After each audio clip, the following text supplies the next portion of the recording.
There are a ton of awesome upcoming Switch games. Today, I wanted to highlight 12 of these Switch games and maybe continue doing videos like this as a series. Be sure to let me know if you would like that. Without further ado, let's jump on in. Luigi's Mansion 3 gives us a more aggressive Luigi as he literally slams his enemies around the different areas of the game. Seriously, I think he's had enough of these ghosts. To add to that, the environments are actually affected by the chaos. There are tons of breakable items and furniture that will crumble by the force of Luigi's vicious body slam. It's quite shocking and hysterical. Along with that are some awesome action sequences. It seems like Luigi's Mansion 3 will put more emphasis on action overall, more akin to a mainline Super Mario title. I think the inclusion of faster-paced gameplay segments combined with the puzzles and mystery the series is known for could bring the franchise to greater heights. I'm very much looking forward to playing this one, and it's very fitting that it comes out on Halloween, October 31st.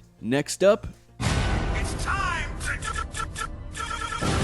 in Yu-Gi-Oh! Legacy of the Duelist Link Evolution. In this game, you'll be able to experience over 20 years of Yu-Gi-Oh! History. Build your deck from over 9,000 cards and take on the most iconic duelist from the Yu-Gi-Oh! Universe. What I'm most excited for in this game is you'll be able to relive the stories from the original animated Yu-Gi-Oh! Series, which I personally have a soft spot for. But along with that, you'll also be able to challenge the newer generation of duelists from the more recent series. It also includes all of the previously released Yu-Gi-Oh! Legacy of the Duelist content. If you pick up the physical version of the game, you'll get 3 official Yu-Gi-Oh! Trading cards with it. You'll be able to start dueling later this month on the 20th. This next one I know a lot of people are looking forward to. It's a beloved series and it's finally making its way to Nintendo Switch. Spyro Reignited Trilogy. This includes the original Spyro the Dragon, its sequel Spyro 2 Ripto's Rage, and the final game in the trilogy, Spyro Year of the Dragon. All of the games completely rebuilt from the ground up, looking better than ever. Explore the expansive realms, re-encounter all of the characters you know and love, and save the land from its various villains throughout this trilogy. I actually don't have a long history with the Spyro series,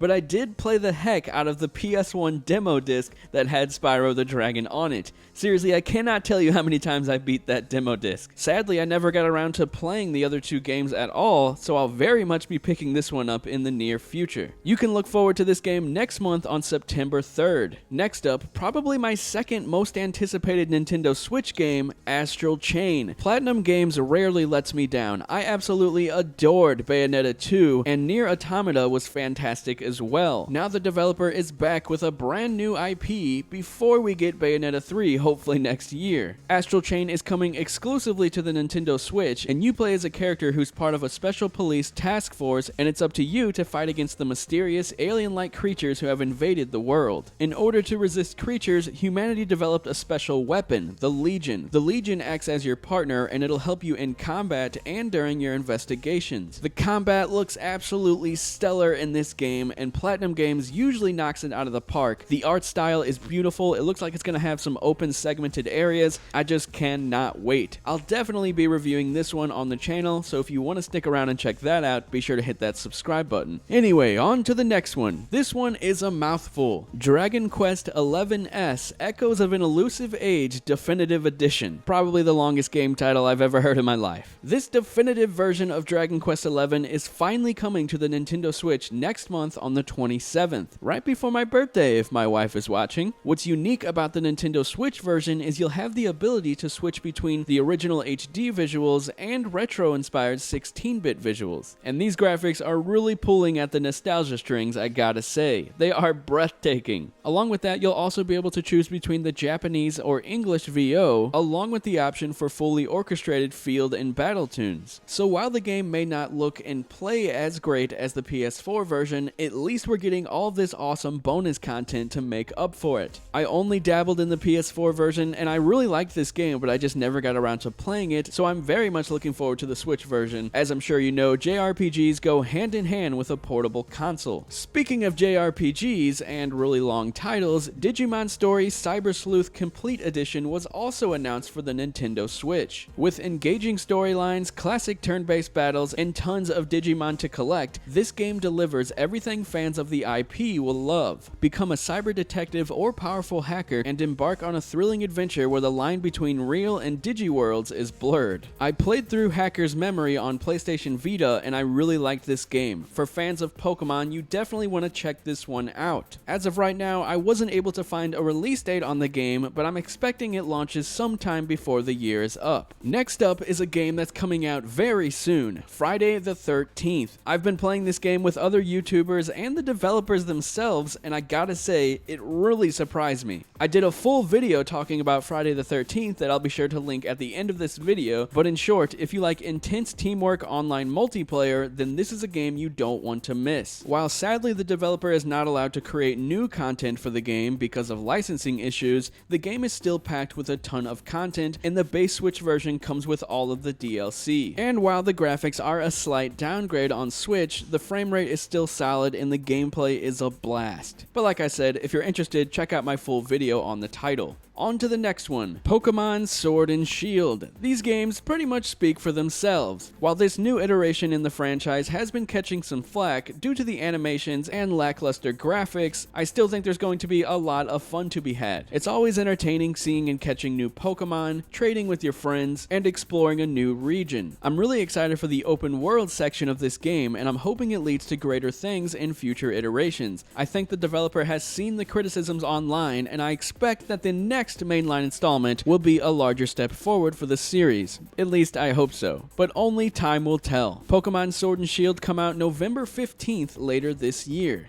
I was lucky enough to get my hands on Doom Eternal at E3 2019, and I loved what I played. Doom Eternal blends more types of traversal into combat, keeping things consistently fresh. Along with that, the new kill animations are shockingly brutal, which I couldn't get enough of. The geniuses behind the Doom franchise have spoken about the campaign offering new types of gameplay throughout the whole experience. That really intrigues me, and based on what I played at E3, it seems like that's going to be the case. Doom Eternal launches day and date with the other versions of the game on November 22nd.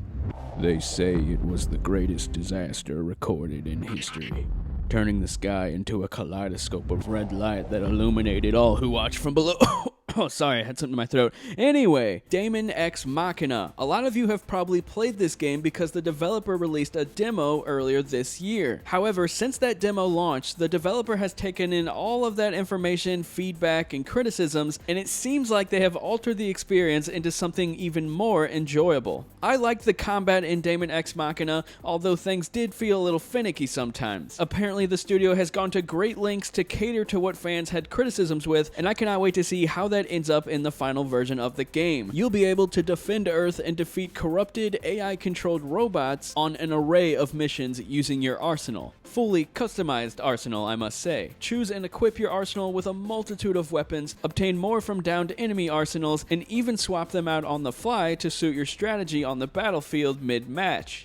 I know the entire video you've been wondering, when am I going to talk about Zelda Link's Awakening? Well, right now. This game is absolutely gorgeous, a full remake from the ground up of a classic Game Boy title, and I can't wait to jump back into this game. To be honest, I barely even remember Link's Awakening. I played it at such a young age, and this is pretty much going to be playing a brand new Zelda game for the first time. What I love about Link's Awakening is the inclusion of Mario characters like the Goombas, Piranha Plants, Chain Chomps. It's really awesome. As Link, you'll explore the reimagined island and collect instruments to awaken the Windfish to find a way home. Explore numerous dungeons riddled with tricks, traps, and enemies, meet and interact with familiar faces, and listen to the reawakened soundtrack that helps bring this classic to life. This game sort of includes the Zelda Maker game that everyone has been clamoring for, but in a much more simplified way. You'll be able to create your own dungeons with pre-made rooms. From what I saw at E3, it seemed like a lot of fun, and I can't wait to test out the game's new features. We don't know much else about the game, and I think they're intentionally keeping a lot under the wraps because I think there might be a few more surprises throughout the game that we do not know about. At least that's what I hope.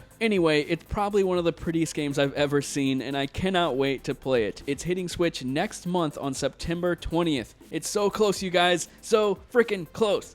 Lastly on my list, and also coming out later this month, is LEGO Jurassic World. Now this is a game that's already available on other platforms, but it's a lot of fun just like all the other LEGO games if you just want some mindless entertainment. Wreak havoc as Lego dinosaurs, choose from 20 dinosaurs including friendly Triceratops, deadly raptors, and even the mighty T-Rex. The story follows Jurassic Park, The Lost World Jurassic Park 3, and Jurassic World. So yes, there's going to be a lot of content to go through in this game. I'm personally a fan of all of the Jurassic Park and Jurassic World movies. Yes, I know a lot of them have gotten a lot of criticism for not being that great, but I just find them entertaining. I don't know why. So Lego Jurassic World is definitely on my list of games I'm going to be picking up. Thanks a lot for watching, and be sure to let me know if you want more upcoming Switch game videos like this. I love talking about the upcoming Switch games that I'm excited about, and I'll definitely be picking up a lot from this list. Thanks a lot for watching, guys. Hit that subscribe button if you're interested, and maybe even that notifications bell if you're feeling generous. And one final thank you to all of you who made it this far for supporting a smaller channel like this. It really means a lot. I'll talk to you guys later.